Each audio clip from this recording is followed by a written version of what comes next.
Hello, good morning. How are you? Welcome to the IT Mix show. Another episode today where we dive deep into the stories shaping America today. And as usual, I'm your host, IT Mix. And in this episode, we're going to talk about a shift happening in parts of USA. Some voters who once proudly supported, we can say proudly supported Donald Trump and the maga movement, they are now questioning their decisions. What happened? Nobody saw this coming. We only a month after the swearing ceremony of President Trump. Why do those people regret their votes so early in the stage of the next 4 years? And what does this mean for the future of American politics? We're gonna go into it, but first, I wanted to share some of those voters who are regretting live, coming out live on social media, different platforms of social media to express their regret. Let's hear together. Believe I have to say this, but I'm no longer rocking with Trump. Dude, I was the first Gen Zer to support Trump. I definitely preferred him in 2016 and to some degree 2020. I was with Trump for 9 straight years. We voted for Trump because he promised while he was campaigning like a million times that when he got into office, he was going to bring down prices, bring down grocery prices. The inflation has been high ever since COVID, and he promised he would bring that down. But it's obvious to me now that that was not true. Egg prices have skyrocketed. The bird flu is killing all the birds, and he doesn't seem to be doing anything about that. He's stopping disease communications from the disease centers in America, pulled us out of the WHO. Like, how does that help anything? And Hey, everybody. So I need you to hear me on this. I need you to seriously hear me because I mean this 100%. I mean this. I feel this so deeply in my gut. If you voted for Trump, if you voted for him and you regret your choice, you are no better. You are no better than the people who voted for him and don't regret it. You think just because you feel guilty now that you deserve forgiveness, I don't know, that we should embrace you. Fuck you. today is January the 25th, 2025, and I had my first FA. Hey y'all. So I've been seeing it float around that there are some MAGAs who actually do regret voting the way that they did. And what I have to say about that is good. It's an important day here. We are very, very seriously starting to consider leaving the United States. Well, y'all, I never thought I'd say it, but I'm going to say it. I regret voting for Donald J. Trump. I regret it. I regret it. I can't believe it. He is getting rid of the USAID. These people were literally making it so that people in Arab countries that throw gay and transgender people off of buildings, he was, he got rid of the program that was teaching them to have tolerance for those people. The USAID was spending millions upon millions upon millions upon millions of dollars to try to integrate transgenderism and all that into their daily life. We were spending millions upon millions upon millions of dollars to teach diversity to Middle Eastern countries, y'all. It only took Hitler 60 days to rise to being a dictator after being elected. Donald Trump is on day 18, and just 2 days ago, the Justice Department released a memo reinstating the death penalty for federal crimes. They had a long list of violent crimes that warrant the death penalty, and at the very end, they slipped in illegal immigration. Just last week, Donald Trump announced that Guantanamo Bay, which has only previously held 1,000 prisoners, will be repurposed to house 30,000 deported migrants. This week, he has started deporting migrants to Guantanamo Bay, but has yet to build a facility that can hold 30,000 deported migrants. Trump calling out the governor of Maine, Janet Mills, today, saying, I heard that you are not going to comply with the order that men can no longer play in women's sports in Maine. He goes, I know that your state tends to run liberal. He goes, but I got a ton of votes there, and your people do not want men in girls' sports. I regret my vote. I never in a million years thought I'd say that. I voted for Trump. And now, in the first few weeks of his presidency, thousands and thousands of people are losing their jobs.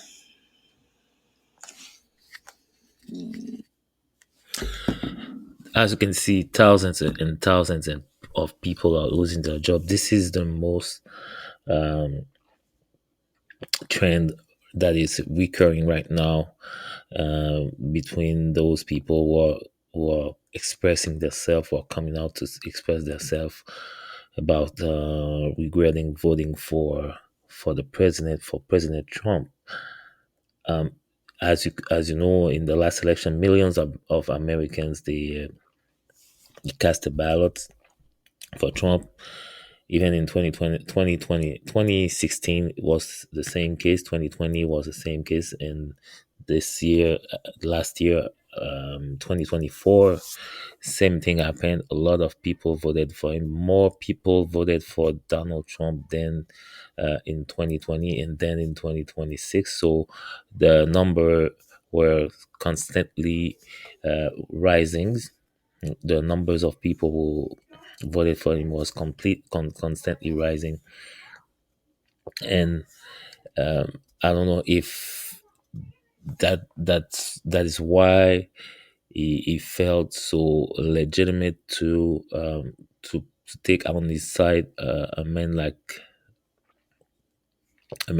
Elon Musk, who is not from America, who is not an elected man, but he gave him so much power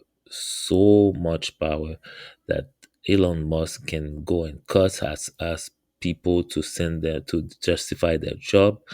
Elon Musk can bypass bosses and managers to directly address employees.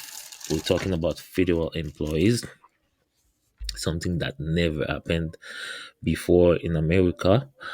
Elon Musk is cutting jobs, cutting departments, cutting programs, freezing funds for so many programs that veterans are affected. Federal employees who have disability, who need who have special needs, they are affected.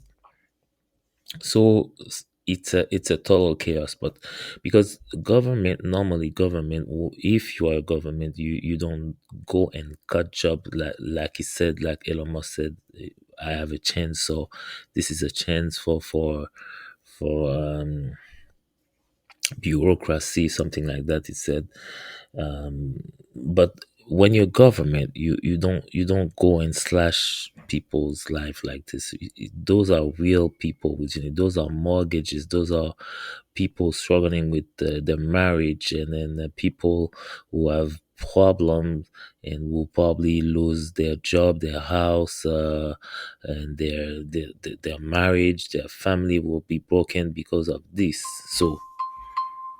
So when we do those kinds of changes, drastic changes, we need at least try to first, before firing those people, they should have at least try to relocate the human resources. Let's say you fire them, or you don't want them anymore in the Department of Justice because you think there's too many people in the Department of Justice. But we all know for a fact that government in general is always understaffed. So because how are we sure about this? It's because when you go to ask for any kind of services for the government, it takes so much time. Sometimes it takes months, sometimes it takes years for a simple service. When you call on the phone, nobody can answer you. You can wait. Some services for the government, when you call, you can wait up to 30 minutes before you talk to someone. So what does this mean to you? This means that they are understaffed. So you're cutting someone, let's say in defense, but okay, no problem. You can relocate that person into answering phones, for instance. So, so we have less waiting time on the line. So when you're a government, you don't go and create um, unemployment and like you don't contribute to the unemployment on your uh, on your term, I mean in your country. So personal stories of regret, we have so many stories. There's a Mark, a former worker from Ohio. He believed that he said, I believe Trump when he said manufacturing jobs would come back, but the plant near my town shut down anyway, and all I got were tax cuts that didn't help people like me. Okay, Lisa, a suburban from Georgia, said, I was a lifelong Republican, but after seeing the way Trump handled COVID-19 and how he encouraged the Capitol riot, so that's an old part. Jose, who is a small business owner in Texas, said, "Jos, I voted for Trump. I believe in his immigration stance, but then I saw families being separated at the border, blah blah blah." So, as you can see, the stories are different, but when you go deep into it, when you browse, when you surf on the web, you'll find out some very sad stories. People are crying because they lost their job. There are some people who just moved, we just got employed. They in the process of selling their house. They already sold their house. They're moving to a different state, and now all of a sudden they are fired by their employer, by their government, by their president. And uh, a federal employee, a federal job is supposed to be one of the most secure job. So you don't go and one day like this, one weekend, you send a letter to employees, and in some cases, they don't even have access to transfer the work to another section. So sometimes it's years of researches that are blocked by ITs, blocked by their access, blocked, and then it's a total chaos. It's something that personally, I think that would never happen in America. This is some scary stuff going on. There is some scary stuff going on. I don't know what it's gonna take for President Trump to react to this, because obviously is giving some loose cord to Mr. Musk. Mr. Musk is doing whatever he wants right now, and he's answering the way he wants to. He doesn't justify his actions. He seems like a super power agent right now, cutting, doing whatever he wants. And on the same time, and this is where it gets worse, because let's talk about, for instance, the FAA. The FAA, those went through the FAA and made a review of the FAA, and they did some cuts in the FAA. So the FAA was one. of those many agencies, government agencies who were under review by Doge, and there were so many cuts in the FFA in the FAA. And then just last week, last Friday, we heard rumors that SpaceX is going to sign. Also, not is going to sign, but is in a favorite position to sign a multi-billion contract with the FAA. Elon Musk said that the FAA should get rid of. I believe it's not Rogers, the company, there's a telephone company that FAA. Elon Musk said that normal they're doing a bad job. They're doing a very bad job, and the FAA should get rid of them. But on the same time, is proposing itself is proposing SpaceX as an alternative for the company, for the cell phone companies that are providing services for the FAA, and satellite services for the FAA. So there is clearly conflicts of interest, because you can go and cut jobs into a government institution, and after that you create job into that same, or you replacing the jobs that you remove by jobs from your company.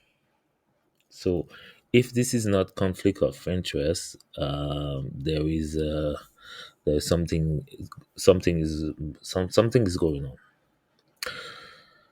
And you know, when we talk about other things that are happening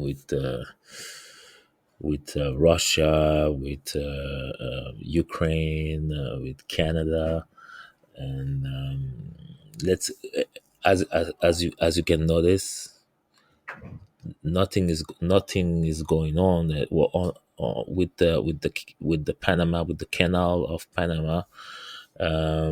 Nothing is going on with Greenland, or with Denmark.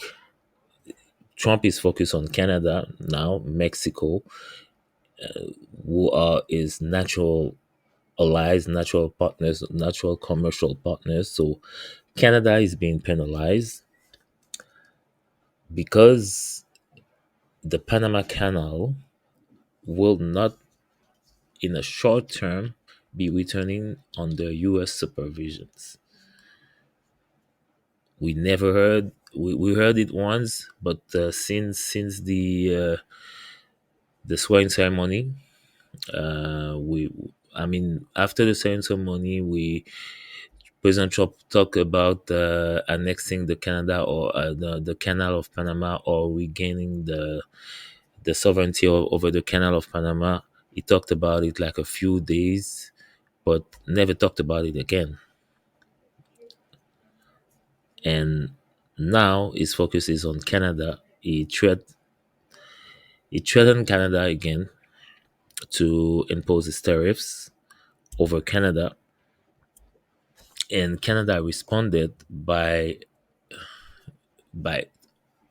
imposing tariffs over uh, billions of goods, billions of trades with American goods, and this will hurt Americans and Canadians. Now we're talking about a natural partner, an ally, someone who fought alongside American soldiers in Afghanistan, in World War One, World War Three. We're talking about a good neighbor, and President Trump doesn't consider any of this. It's just want to. It seems like when President Trump said that he was going to bring back jobs, bring back lower cost of things. I think his strategy was to impose tariffs on a lot of people, making a bunch of money in tariffs and create jobs, or um, subsidizing products with the money of the tariffs that is generating. I think that was the plan. So the plan is to subsidizing, let's say, the way it works. Let's say you want to bring in some fuel from Saudi Arabia. Okay, so you impose tariffs at the base from on the fuel. So now people with cars are affected, of course. Yes, there'll be a little bit of protest here, but the money they generated from the tariffs, they will subsidize, let's say, bread.